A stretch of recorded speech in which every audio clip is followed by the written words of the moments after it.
First-time donator. Usually I'd use this money for the sales that are going on, but there's no cause more just than donating to MSF, so I chose to donate instead. Greetings from Lithuania. Sorry for a bit of a cliche message, but you know how it is. That is a wonderful message. Don't ever worry about the cliches. We love memes and we love our old standards here, folks. So if you want to donate $5, $10, you've never done it before, now is a great time to benefit a great cause.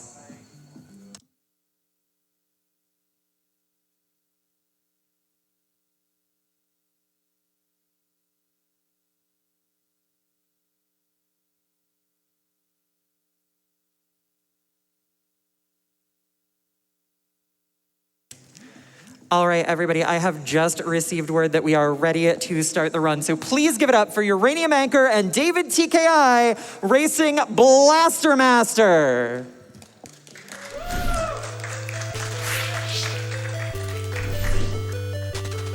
Good morning, everyone.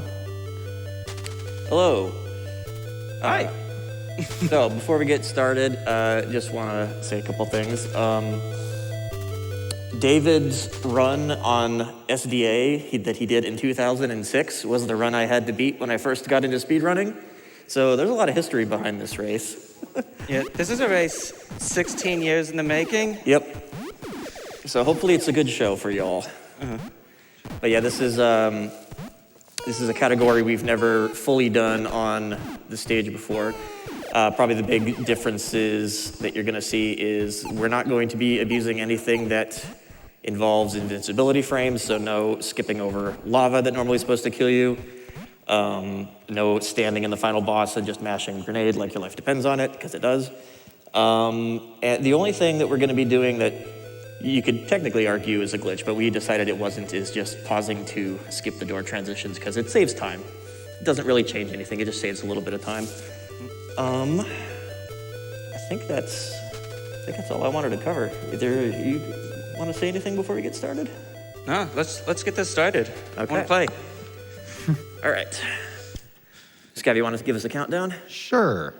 All right. 3, 2, 1, go. All right, let's go.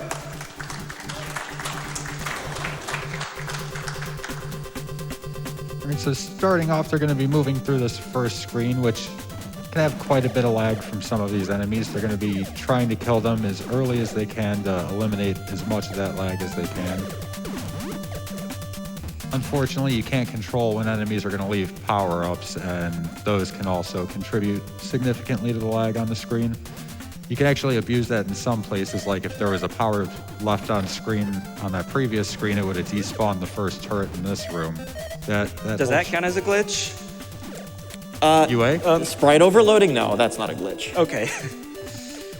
I mean, there's a lot of... That just happens, honestly. Like, I can think of at least a dozen places during a normal run where that'll happen, so not really a glitch. It's really hard to control, too, so I wouldn't call it a glitch.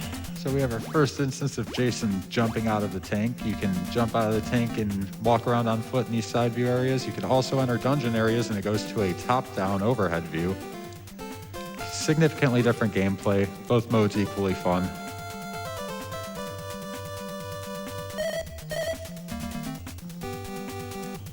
So, as UA stated earlier, they will be pausing as they go through door transitions. This game kind of centers the screen on the door and then does a really slow pan over to scroll the screen, and you skip all of that by pausing and unpausing. Yeah, it saves about a quarter of a second every time you do it, so it adds up. Quick warning at the end of this dungeon, every boss is going to have flashing lights. So flashing light warning, and that's coming up pretty soon.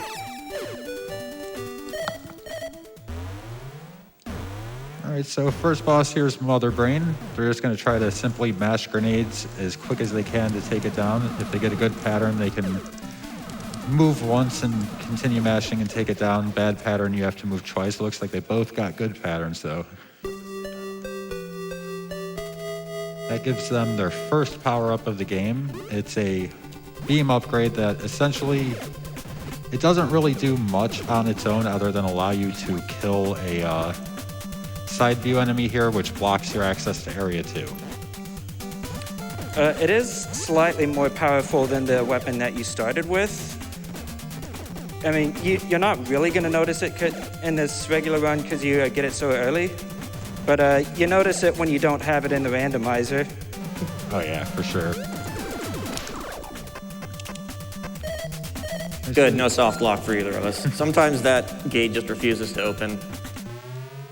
Yeah, it's another sprite overload thing, I think. Yeah, we agreed that if that happened to either one of us, that the other one would wait because it's something that's really not under your control. It's really rare, but I've definitely had it happen Yeah, more than once. Unfortunately, it happens more often in the US version as well. Oh God, this green is so bright on this TV.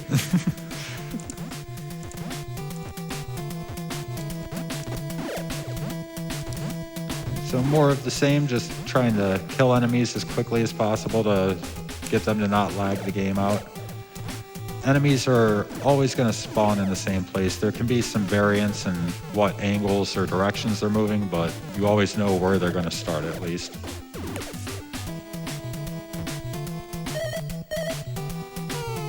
I'm loving the sync right now. Yeah, you guys are absolutely neck and neck right now. Hopefully it stays that way. So these enemies right here, these little, for lack of a better term, caterpillar things, they are some of the most annoying enemies in this game. They're just short enough to where your beam will not hit them if you're shooting from flat ground. So you either have to hit them on the way up from a jump like they were there, or get out of your tank and fight them on foot. Ow. Obviously, getting out of your tank would be extremely slow, so you won't see any of that in this run.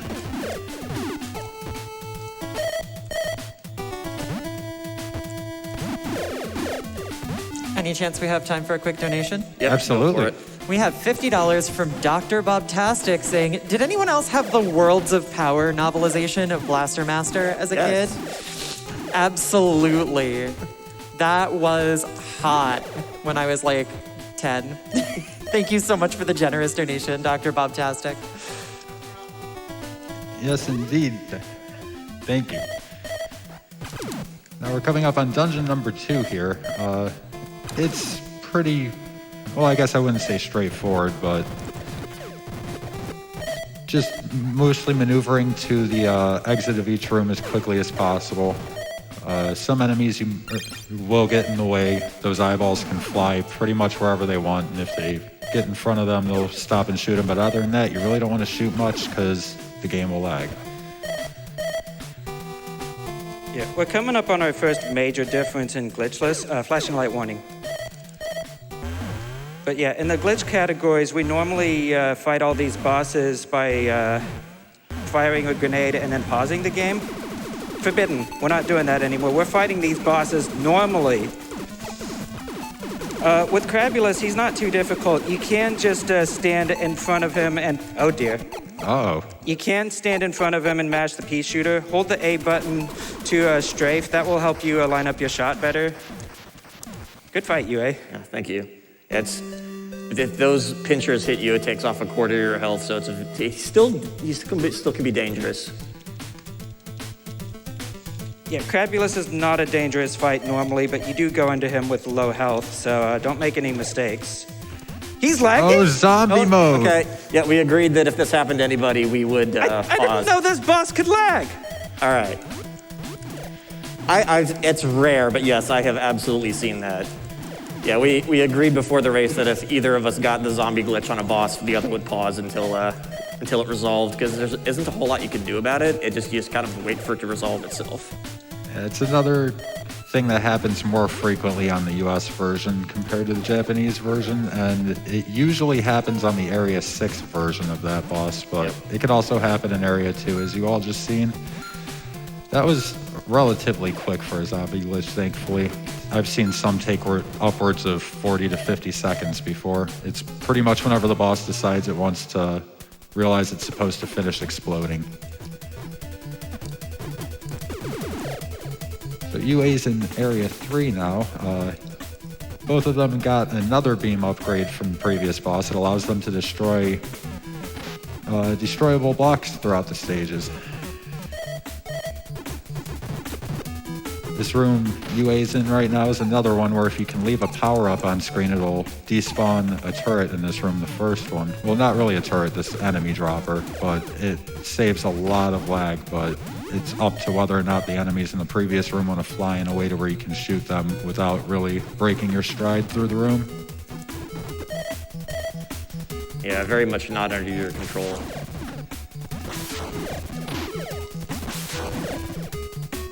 You gotten any H drops yet? I've gotten 2. Yeah, that was another thing we agreed that if we somehow... You need to get 4 hover drops by the time you make it back to the Area 4 platform. And it's relatively rare in a warpless run that you won't get that many, but we decided that... Okay, that's 3. We decided that if one of us ends up short, the other would wait to farm hover, because, again, RNG. There's a lot of RNG in this run. That's 2 for me. And fortunately, the hover drops you get will carry over once they actually get the hover upgrade from the boss of this area. Yeah, in a warps run, you will either deliberately game over to save time, or you will do a soft reset to save time, depending on which version you're playing on, and both of those reset your hover gauge. But in warpless or glitchless, then you get to keep it. So there's a few specific enemies that we kill that can drop hover. That was one of them. Unfortunately, it didn't, but I still only need 1 more. By the way, I should mention that to fire the triple missiles, you need to be holding down in B. Oh yeah. Which makes it pretty difficult to fire them upward, but it's possible. I've never bothered it. Okay, that's 4, cool. I never bothered to try to figure out that rhythm. It's really tight. Ahmad does it, so I copied him. Well, Ahmad is inhuman, so. 3, On the most competitive category for this game, the Japanese warps run, Ahmad's PB is better than my sum of best, just to give you an idea of how good he is at this game.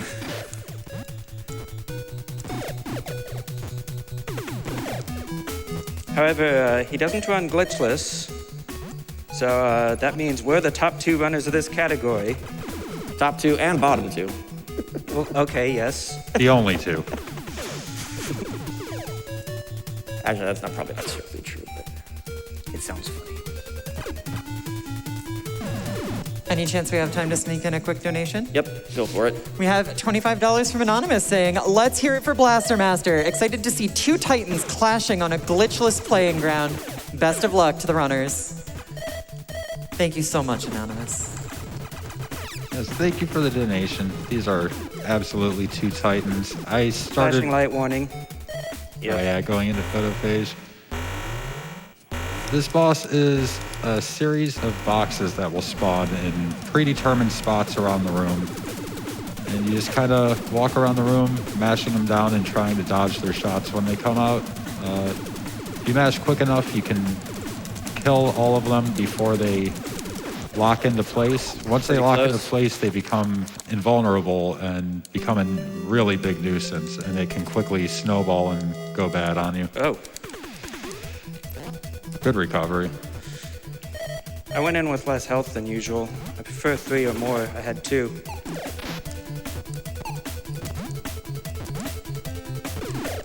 Yeah, UA and David both have been running this game forever. I started running this back in about 2015, and at that time, they had both already been running the game for a very considerable amount of time.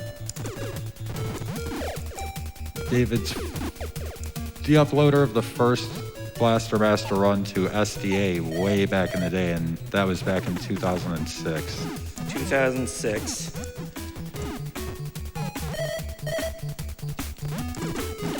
All right, I got my 4. Okay, cool.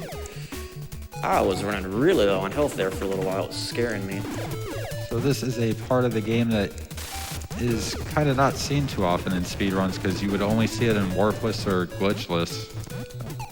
Having to backtrack through Area 3 and then back through Area 2 again, and back to the beginning of the game, the very first screen, because access to Area 4 is gated behind said screen. You have to fly up the wall, and you can't do that until you get hover from the Area 3 boss.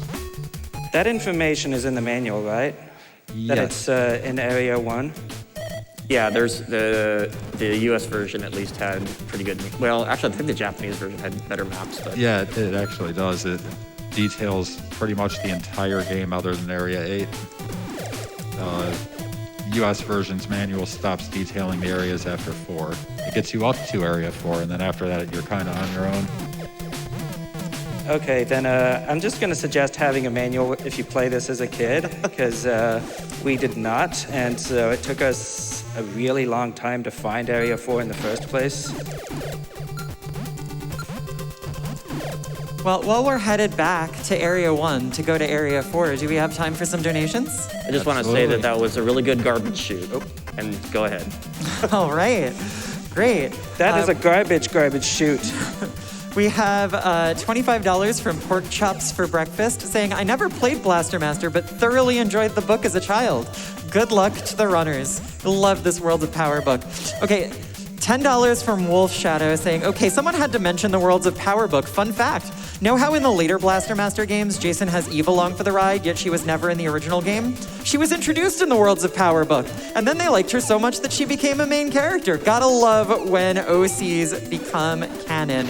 That is a fun fact. Thank you so much. I love that the question about the Worlds of Power book has brought so much joy to our donation station. So thank you all so much for that, and also for your generous donations to Doctors Without Borders. What they were referring to there actually is there was a kind of recent remake of this game that then spawned 2 more sequels. And for the story of that, they kind of combined elements of both the US and Japanese games and then threw in elements from the Worlds of Power book and just mashed it all together into one coherent plot. It was kind of really neat the way they handled it, actually.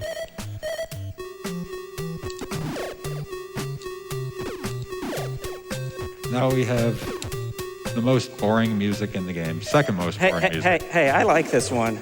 This one's good. I think you're alone on this one, Scav. Sorry. I don't think I am. Well, on this stage, you're alone. Aw.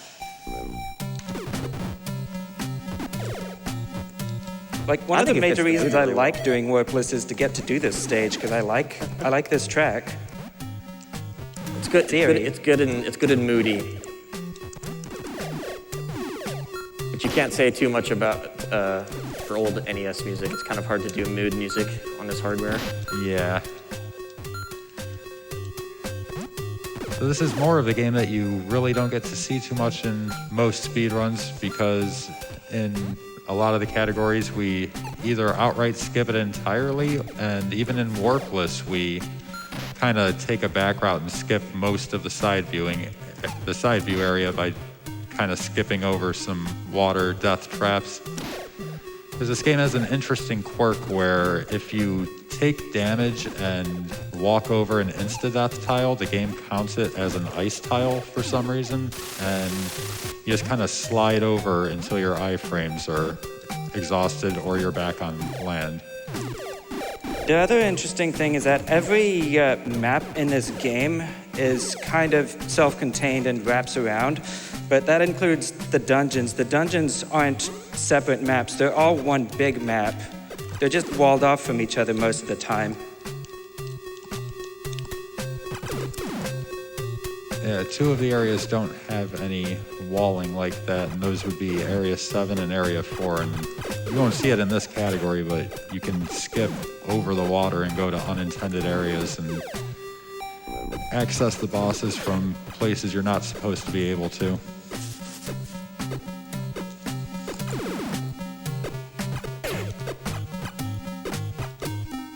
These robots aren't super dangerous, but they are very laggy. While we're proceeding through this dungeon, do we have time for another donation? Yep, should have some time. Great. We have $10 from the Alter Maven that says, earlier we had a character who faced a Meta Knight. Now we're seeing Jason in the meta fight. Good luck on the Blaster Master race. Time for one more? Yep. Sure. $25 from Oyster, who says, cheering for the anchor of uranium, hoping for as close a race as practice. Thanks for keeping the tracker existing. Thanks, Oyster. I appreciate the vote of confidence. All right, this can get a little tricky.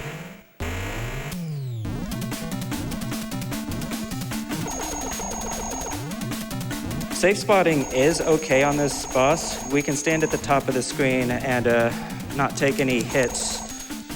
The pattern is predictable. 3 jumps tongue, 3 jumps balls, 3 jumps flame. The ideal fight is somewhere around 5 cycles. I got 6 cycles, pretty close. Oh, I was so close. I very nearly had the 5 cycle. Yeah. That's a boss that is glitched in the normal runs of this game, and you really don't have to do much but just throw a grenade out and pause and it dies. Yeah, just to be clear, I'm still very happy with the 6 cycle. Oh yeah, for sure. It could go a lot worse. The jumps are random. Yeah. Both of the frog bosses will follow you to some extent, but it's not 100%. So you have to be prepared to adjust your position, because the weak spot is probably not even a tile wide, but it's... Oh my god. The thing knocked me down. Oh god, the Dark Souls orb dodge rolled on you? Yeah. Okay, 2, that should get me out. So after the first 3 areas, they got items that gave them added maneuverability or added power to their gun.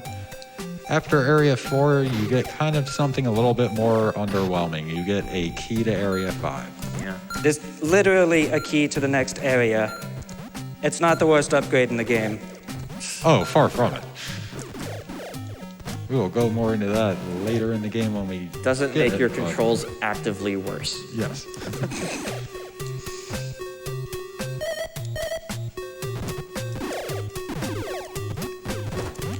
Probably a good time for another donation. Yep. I was just about to ask. Thank you. We have $25 from Asa saying, let's go runners. David, I made sure to be awake to watch the first of your 3 runs this week. In fact, if I'm watching you on Twitch and the sun is rising on Twitch and the sun is rising soon, I guess you could call this a David? Okay, my puns are not anywhere as good as yours, but I tried. Anyways, best of luck, you two. Thank you so much for the $25, Asa. Thanks, Asa. She's a friend. I'm glad she woke up for this. Now, this part of the game got changed significantly from the Japanese version.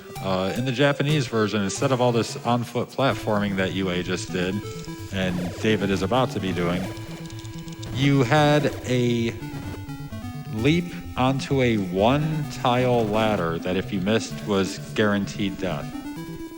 And I guess that's why no one's run the Japanese glitchless category yet.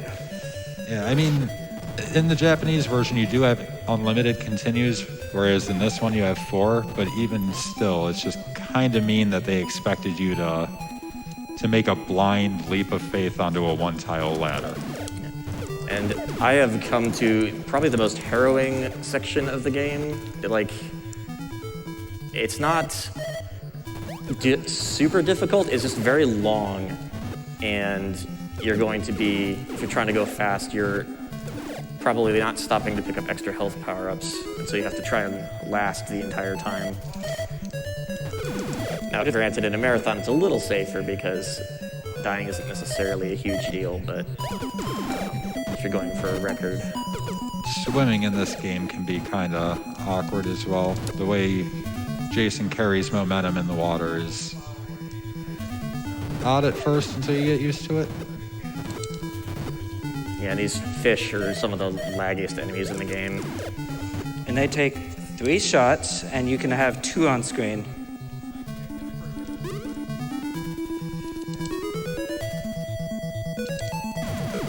At the end of the Area 5 dungeon is the most difficult boss in the game, Hardshell. He's so difficult that my first published SDA run went out of the way to get a fully upgraded weapon just for the fight and held onto it for the fight. We're not doing that anymore, of course, but it's scary. And this is another boss that in other categories is just a complete pushover, because the method of doing it is different for both the US and Japanese version, but either way, the end result's the same. You spawn the boss into the previous hallway, and it confuses the game into combining him with the wall to where he just can't hurt you. You can just stand there and wail away on him. Can't do that here, though, so you gotta just strafe and mash away. Which at first is easy, but the more damage you do, the faster the boss starts shooting. And as it ramps up, it gets to a point where it's really difficult to mash through the bubbles to actually hit the boss, as you're seeing on UA's screen right now. He's at still a lot for me at the beginning. And yeah, you can try to mash your way through the bubbles. It's really difficult to do. It's actually a lot easier to try to anticipate him and get him to move into your shot rather than get past his defenses.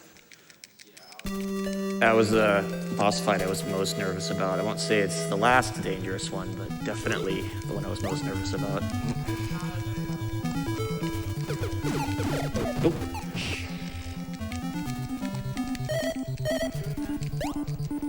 Thankfully, I still have plenty of health. This is more health than I usually have coming back through this section, so. I haven't died yet, so if I do die, it won't be a huge time loss. Zoidberg did not like you today, David. He did not like me, but I'm alive. Yes, and that's the important thing. So defeating that boss gives us the dive upgrade that allows us to have some maneuverability with the tank underwater. You go from just sinking like a giant uranium anchor to being able to almost swim in a vehicle. And now we're just going to kind of swim through and backtrack through Area 5 to our tank and go to Area 6. So while we're doing that, we have some time for another donation or two. Yep. Great. Well, we have $100 from Moose Mouse saying, super excited to see Blaster Master here today. It was one of my favorite games growing up, and I hope folks seeing it today for the first time will check it out. We need Doctors Without Borders more than ever, so donate, go fast, and heart. We also have $50 from Garen L saying, wanted to donate before the Blaster Master race to say hello to UraniumAnchor from all the folks in the Bullies Discord. I wish everyone at the event nice, smooth runs. Keep up the good work, folks. Thanks, Garen. So these rooms that UA is in right now, you will only ever see in this category. Even in Warpless, we don't go into these rooms. Yeah, that's why this category is the best, because you get to just blaze around and murder these fish that were harassing you so much. You really don't like those fish. One pressure shot, all it takes. They are definitely... They're still trying to lag up the screen, though. Oh, yeah. They're definitely much nicer to deal with the tank and crusher, though.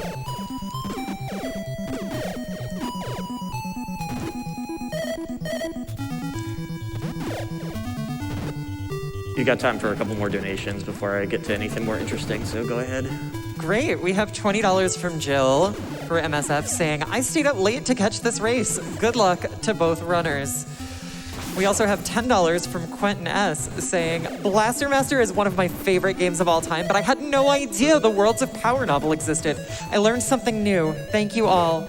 Good luck to the runners in the latter half of the run. Time for one more? Yep. Sure. $25 from the King of Keith. I set my alarm this morning to watch the Blaster Master race. This game was my absolute favorite growing up. Completing it was always a badge of honor at the cafeteria table.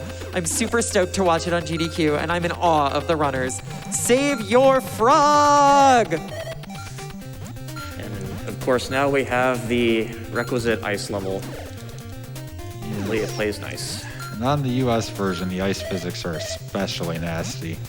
I don't know why that changed between US and Japanese versions, but... Yep. For whatever reason, it's twice as slippery in the US version. Yeah, you can kind of combat the lack of traction and acceleration by jumping before you try to move, but it's still pretty rough. The ice physics are really, really strong in this game.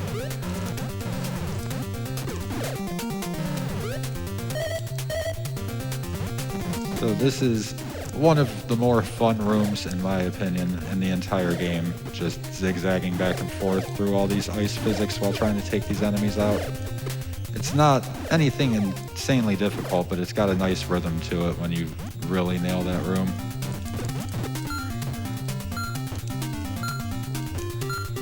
So coming up soon here, we're gonna have a pretty treacherous jump for both of the runners. You can lose a large amount of time by messing it up. UA gets it. I can breathe. Yes. If you miss that, you lose, I'd say, at least 40 to 50 seconds. Yeah, if you do like a full loop around, it's about 40 seconds. You can also just explode on the spikes down below, and it only loses you about 20 seconds at the cost of a life. I don't have any hover to spare for this. Nice. Don't need it? Yeah, All right, we can both breathe. that is a very nasty jump in the sense that it's not the hardest jump in the world, but the game likes to sometimes eat your jump if you jump too soon upon landing. And if you wait too late to jump, you just roll off the edge. So there's a sweet spot to actually pull that off.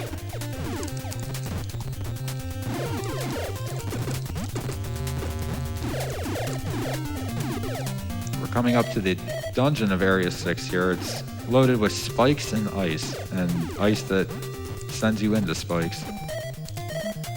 Thankfully, no icy spikes. That would be the worst. Oh God. I think technically the game would actually support that if they had been that mean, but this isn't a glitch. This is just weird geometry. Yeah, for some reason there's floor underneath the part of the wall that you can't see at the bottom of the screen there.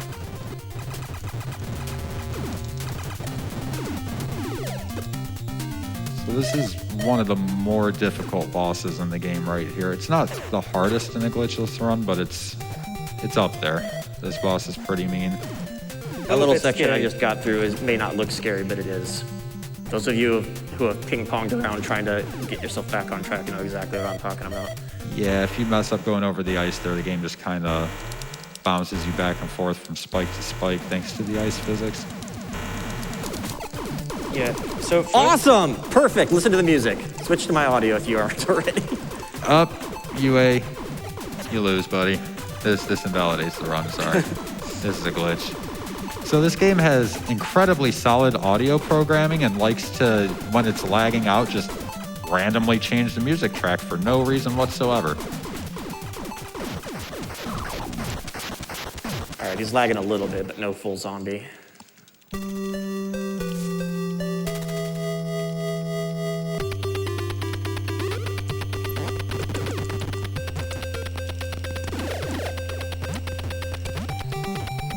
While we're backtracking through Area 6 to get to Area 7, we definitely have time for a couple more donations. Great. We've got $10 from Luna Monar saying, at the mention of the Worlds of Power book, a dusty yet bold memory Oh of what no. Okay. was a Okay, warning fine, from the fine. plutonium. Oh, sorry. Of what I think was a warning from the plutonium boss started playing in my head after not having thought of it in 3 decades. Not sure if I'm remembering it exactly right, but I figured I'd share it. Welcome to the underground. Please feel free to turn around, for should you choose to forge ahead, your mission ends when you are dead. A challenge for someone more poetry-minded to create a speedrunner's version of the Big Baddie's warning. I'll donate an additional $1, up to 10, since that's what I've got left, for every remix read on stream. Thank you very much for that wonderful display of poetry, Luna. We have a $25 donation from Jim saying, "Grats, Guild Friends Guild. I've known you longer than I've known most of my friends, and I'm proud of you for helping with such a great cause for all these years. Good luck, UA, and good luck to all the runners." Thanks, Jim. Glad so many of my friends are coming out of the woodwork at 5 in the morning to watch this. I really appreciate it. Everybody at home, you heard that challenge. Send in your best rhymes with the donation, and let's see what we can make happen here. And please send me coffee. There's no place open this early. Do we have time to sneak in one more? Yep. Absolutely. $25 from ButcherNet, longtime watcher here. It's good to see a GDQ with a live audience again. Can't wait to see the Blaster Master race. I became a fan of the series with the release of the Zero Trilogy. Relay race in the future? Greetings from Germany. Thank you so much, Butcher. That would actually be really neat. That would, Zero yeah. Trilogy relay. For sure. I don't think we haven't had either 2 or 3 in a GDQ yet. 02 has been on the backup list twice, but hasn't gotten in. Yeah.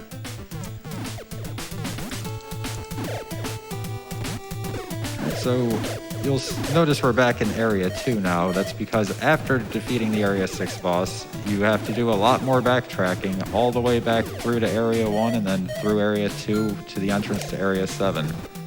It takes quite a while, and most other categories skip it through either abusing game overs and the respawn from at the start of the area from the game over, or by reset warping in the Japanese version, where you reset and it just dumps you at the first screen of the game with all your items intact. So Area 6's boss gave us another mobility upgrade. This one allows us to drive up and down walls, not across ceilings, but on walls. That allows us to scale this really tall wall here to Area 7.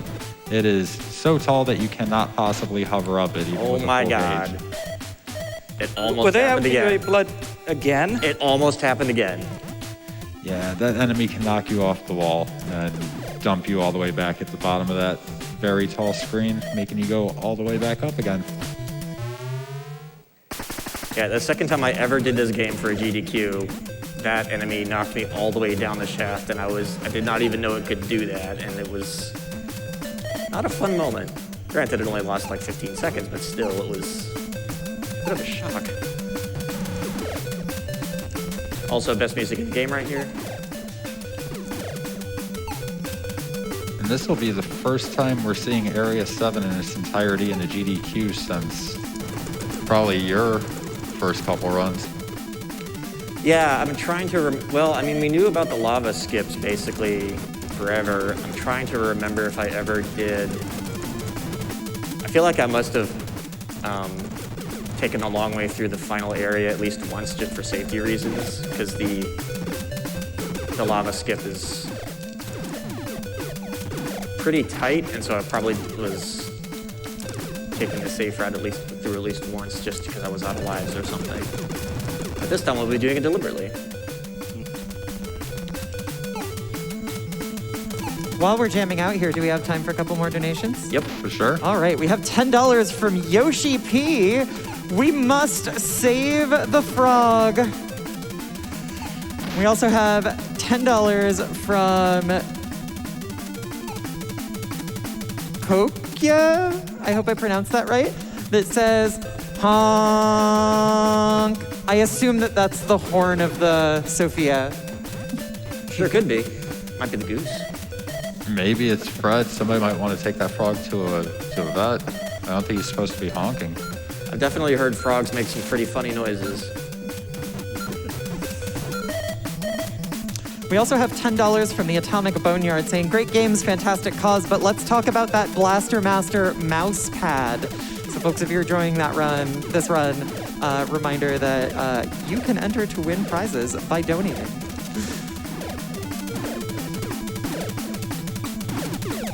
We probably have time for another couple if you have it. Yep.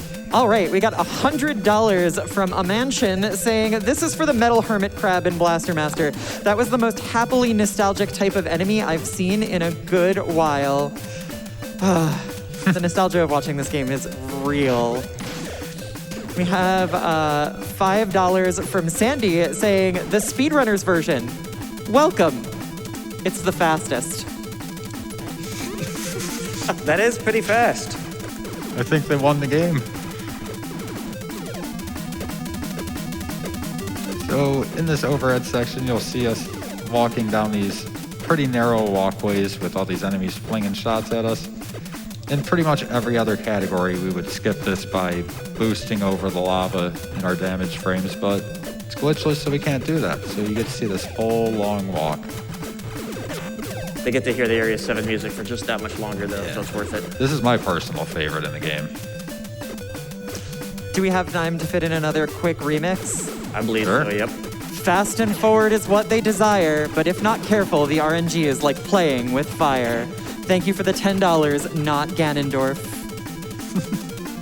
Thank you indeed. Keep them coming, everybody. So we should be hitting the boss very soon here. Just one little final walkway here and into the boss room. It's going to be another variant of Fred, the frog boss from Area 4. This one is bright orange and much, much more angry than his green counterpart.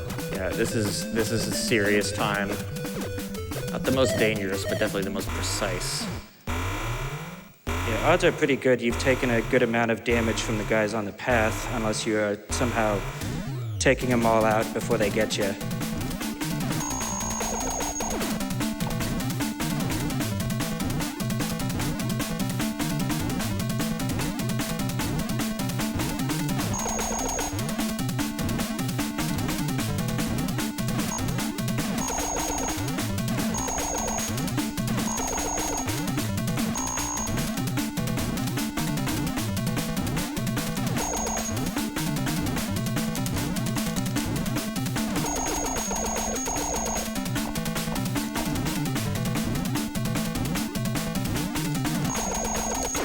Yes! Nice.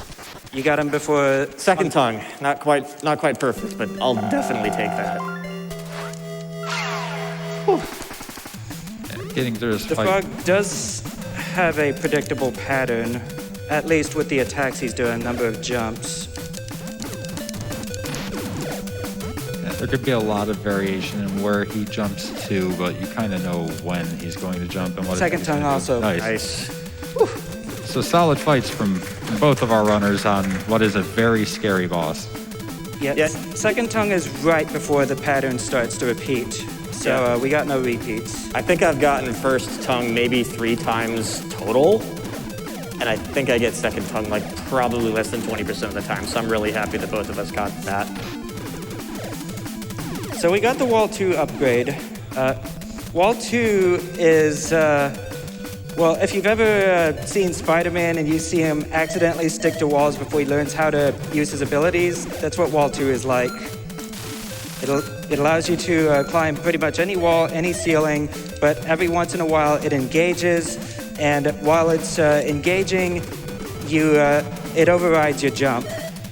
Yeah, essentially if you're rolling towards the edge of a platform and you go to jump, the game prioritizes your D-pad movement, clinging you to the wall over your jump input, and it gets very annoying to just do basic maneuvering in this game. Even jumping one platform to another becomes a struggle once you get this upgrade. It's really more of a downgrade. If there was any other way to get to Area 8, we would take it, but that's all we have.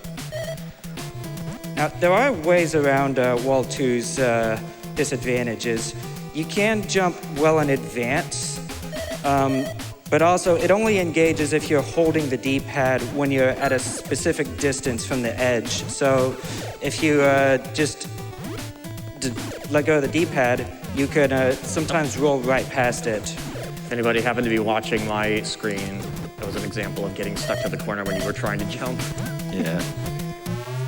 Yeah, you can, as David said, the tank will hold momentum for a while after you release a D-pad input, so you can release the D-pad and carry that momentum and use that to jump off the platform and hopefully not stick. I don't know what. Once you get Wall 2, it just seems like you stick to every surface the tank touches, and it just really gets frustrating. Even when you know how to deal with it, it's still just really frustrating to deal with. But we do have Area 8 coming up, and you're really going to feel Wall 2 there, because it kind of seems like Area 8 is designed to make you use Wall 2 at the worst time. Yep. 2 others. And Area 8 is also made difficult by the fact that there is a item that was removed from the game before they actually finished making it that would have made this area not as insane. The original, like, before it got released version of the game, the two bosses of this area were in two separate dungeons, and the first one would give you a spike upgrade, which allowed you to move through spikes unharmed. For some reason, they decided to combine both bosses into the final dungeon and got rid of the spike upgrade. Okay, serious time for a second. Hardest room in the game. The heck way. Well, it's some other name, but keeping it PG for... All right, that was just about perfect, so. That was really good. And that is a room that, because of Wall 2 trying to take over your inputs, instead of jumping, the game tries to make you roll into the spikes. And the spikes do big damage, and that's also a room that would have been not as nasty with the spike upgrade. I wasn't watching. I'm assuming David did a pretty good job, too. Yes, you both made it through it Awesome. pretty cleanly.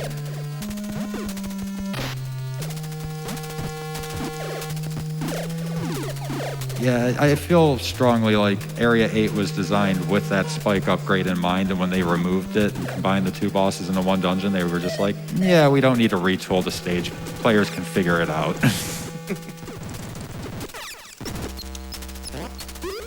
All right, coming through the final dungeon area. First, we're going to be seeing the plutonium boss. For anybody who is familiar with this game from their childhood, you might have seen him on the cover of the game, but not too many people actually seen him in the game.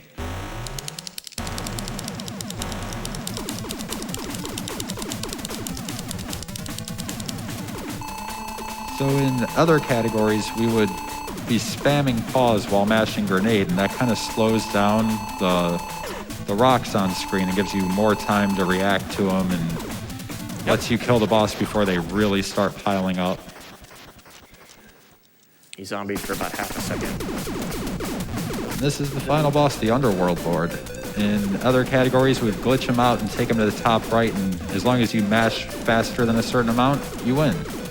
We don't exploit that in this category. Instead, we're going to use a little quirk in his AI to where if you stand up against the wall at just the right distance... Get ready on time. Oh, no. Oh, no! The time is on fade to black. Didn't quite have my positioning right. You ready on time? Time for David. That's not how I want to win that. That's fine. Still, Of course, he gives me a better solid pattern run. the second time around.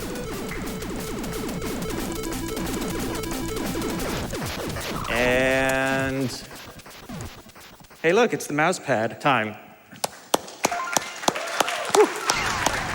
What was this? So yeah, 45:10 for David and 45:31 for you, UA.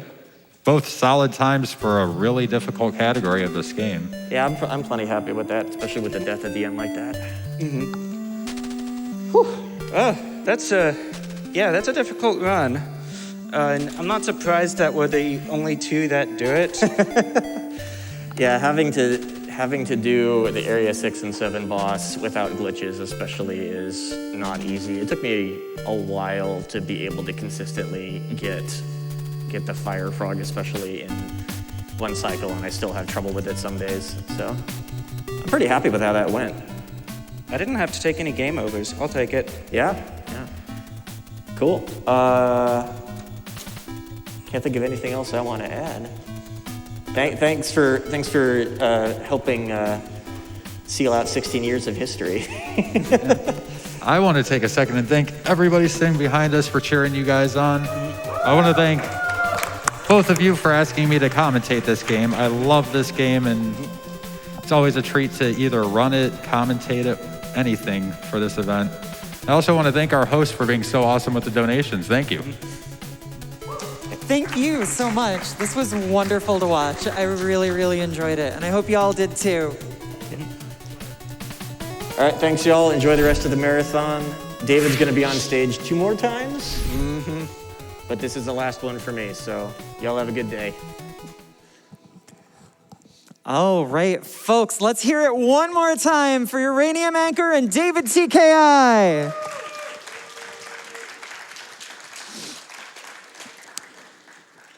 All right. Well, folks, we've got a couple more remixes in the queue for you. We have $5 from Sandy saying, without glitches speeding ahead, don't get zombies or end up dead. Thank you so much for the $5. We have 30 from Asa. I'm no good at rhymes, but for GDQ I'll try. You'll miss the cool skips, so don't blink an eye. Hey runners, you're awesome. Please try not to die. Making up rhymes is really hard on the fly.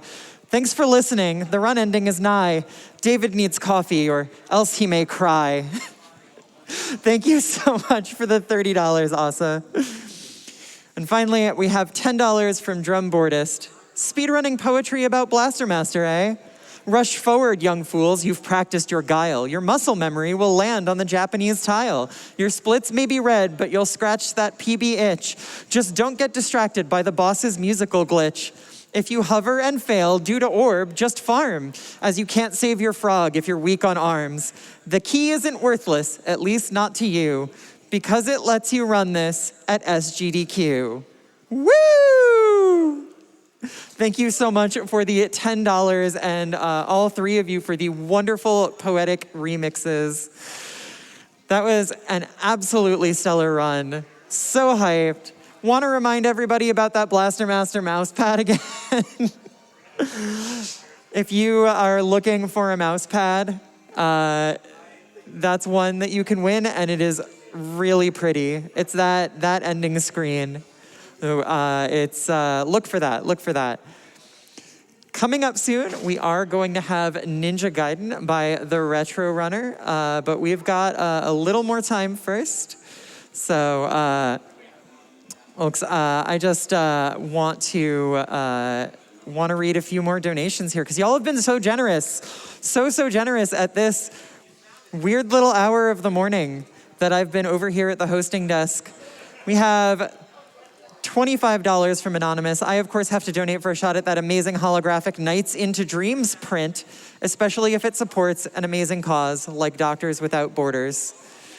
We have $25 from Cronax, who says, hey, GDQ, this is your periodic reminder that your Bezos Bucks subs will also go toward the final total. Use your Prime sub and come chat with one of the cutest chats on all of Twitch. I have to remind everybody that all revenue after taxes that GDQ earns from subscriptions and bits from June 15th to July 15th will be donated to MSF.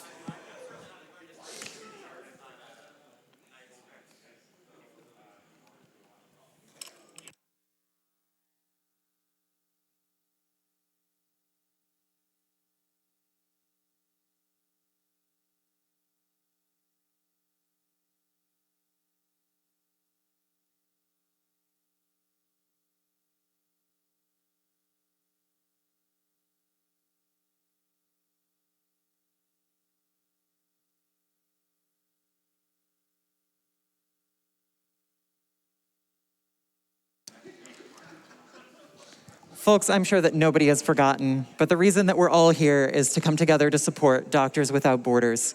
Doctors Without Borders, or MSF, is an international medical humanitarian aid organization providing life-saving medical humanitarian care in over 70 countries around the world.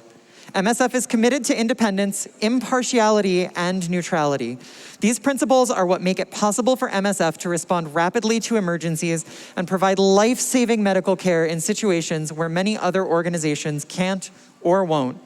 90% of MSF staff is national, meaning they live locally and are from the country where they work.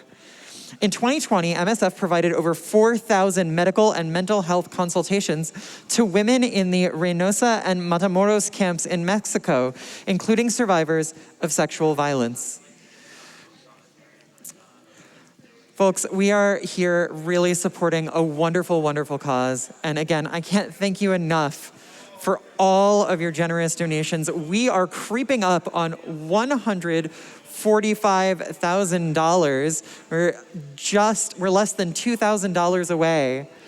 And in the meantime, I want to let you know that our Five Nights at Freddy's Security Breach bonus game is at $11,610.64 out of a $90,000 incentive total. So if you want to see that security breach run, and I think you want to see that security breach run, get those donations in. We have plenty of time to meet that $90,000 goal, but we can only meet it with your help. All right, folks. Now it's time for a quick interview with the Retro Runner.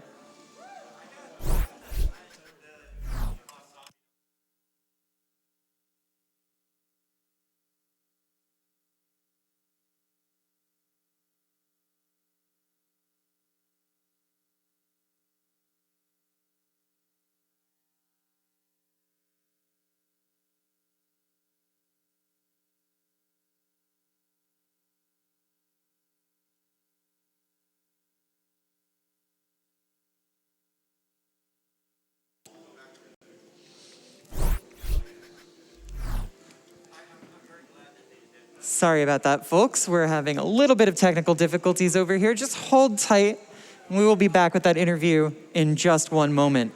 In the meantime, I would love to tell you we have a $10 donation from Aussie Pateri that says, "It ain't much, but it's honest donation." Smiley face. We love an honest donation. Thank you so, so much. We have $10 from Anonymous. No comment, but we really appreciate it. And $25 from Kippy, also no comment, but every dollar that we receive counts. All right, folks, I'm hearing that we're ready again, so let's get back to our interview with the Retro Runner. Hello, everyone, at SGDQ 2022. My name is Adef, and we are joined by the Retro Runner, who will be showing off Ninja Gaiden Any Percent right after this interview. And I'm so excited to be talking to you, Retro Runner. Retro is actually the world record holder for Any Percent. So this is a very special showcase coming up, so you're not going to want to miss it. Stay tuned. But before we get into that, let's talk a little bit about your time on the NES. So, you've speedrun some of my favorite NES games. You've speedrun lots of NES games. It's in the name, Retro Runner. It says the thing that I do. It says the thing that you do right there.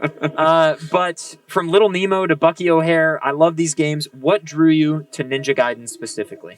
I messed around with a lot of games at first and just kind of like trying to find games that captured my attention as a kid. Sure. And see how they work in terms of a speed application. But Ninja Gaiden is really the first game that I started putting a lot of time into. Mm-hmm. And it's just, I think any game can do this, the right game with the right person, the right runner. But Ninja Gaiden is really the game that drew me in and just kept on grabbing me for one more PB, one more personal best, one more personal best. I'm under 12:30, and then before you know it, well, we're close to a sub 12. Let's grab the sub 12. And okay, a few more seconds, we can get a top 10 time. Right. It just kept on going, and it never ended until, I'm neighboring with enormous runners, Ohan, Beko, Arcus. Right. So last year in September, we managed to break the barrier, and we've improved it, I think, 5 times since then. It's amazing. And yet you mentioned, this game, Ninja Gaiden, has so much deep history.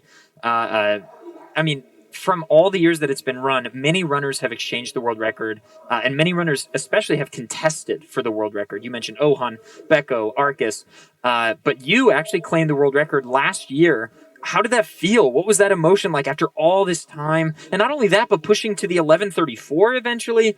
These barriers being broken, how did that feel? The first, they've all been amazing. Let me just say that. Of course. But the very first, the first time we broke 1137 was enormous. Just the energy and support that came from not only people who enjoyed Ninja Gaiden, but the entire NES retro community. It was really overwhelming. It was a great moment for a lot of people. I'll always remember that. And as speedrunners, the best you can hope is to be a little node, on the graph. A graph. Yeah. It's surreal and amazing for me to say that, I can say that I'm a part of that game's history, no matter what. I owe a lot to not only the game, but the community and so many other runners who've helped cultivate tech and all kinds of things. Of course. I mean, when we're talking about Ninja Gaiden One World Records, we're often talking about frames. The difference between, breaking that next second barrier or breaking, whether it be Arcus's time or what have you, it's often frames. So it's a hotly contested game. Now, shifting gear just a little bit. Ninja Gaiden has, in my opinion, it's my favorite NES game. In my opinion, it has a great soundtrack and amazing stages across the board. What is your favorite stage? Both maybe for casually and for speedrunning, if you can separate those two. Okay, yeah, that's a really good question. Let's see. I think casually, Act 4 is really cool. Like, it presents its challenges, but there are not too many like really evil beginner traps, but enough to keep you invested and keep you guessing. Right. But in terms of a speed run, as difficult as it is, especially when you're on pace and the nerves are getting you, Act 6 is amazing. There's nothing like a good Act 6. And when you hit everything in Act 6, and especially this game is unique because like a lot of other games, you establish a really fast pace, going into the final bosses. You like pretty much, you got a good shot. You got it in the bag. Right. Ninja Gaiden has all the difficulty just backloaded right at the end. Right at the end. And like after performing like a near perfect run, you have to do these impossible things. And there's just nothing like coming on the other side of that. It's like, it's what keeps me playing the game. I'm addicted to it. Amazing. Well, the first step is admitting that you have a problem. Yeah. But hey, no problem. The world records just keep coming. We love to see it. So it was a hard fight, obviously, not just for the world record, but also for the 1134. I mean, that was a huge second barrier for Ninja Gaiden. And holding the world record right now has to feel good. But I have to ask, what's next for Retro Runner? What is it? Ninja Gaiden? Are you furthering your Ninja Gaiden story, or is there something else on the docket? Immediately, we have something called the Ninja Gaiden Racing League, NRL. So, like, a bunch of the best Ninja Gaiden runners are going to race each other in about a 2-week-long tournament. Amazing. But after that, I honestly would love to play something else. I've been playing this game almost 4 years straight. We're looking at Ninja Gaiden 2. But I'd also like to wet my fingers on something like Legend of Zelda. First Legend of Zelda. That's a great community, huge community. Yes. I'm excited. Excellent. Well, Retro Runner, thank you so much for joining me. Thanks for having me. Everybody at SGDQ, you are not going to want to miss this Ninja Gaiden run that is coming up literally right after this interview. You can see Retro Runner, Ryu here. The game is amazing. It is a 12-minute speed run you do not want to miss. I promise. Stay tuned.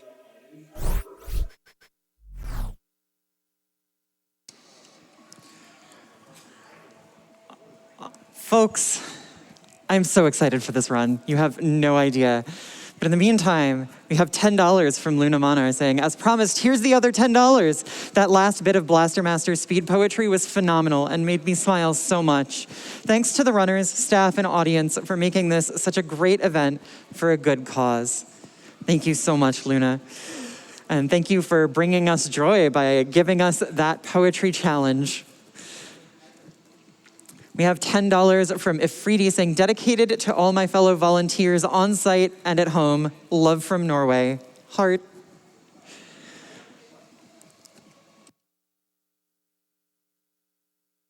And we also have $25 from Glitchhound. No comment, but thank you so much.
All right, folks, we will be right back after a quick break.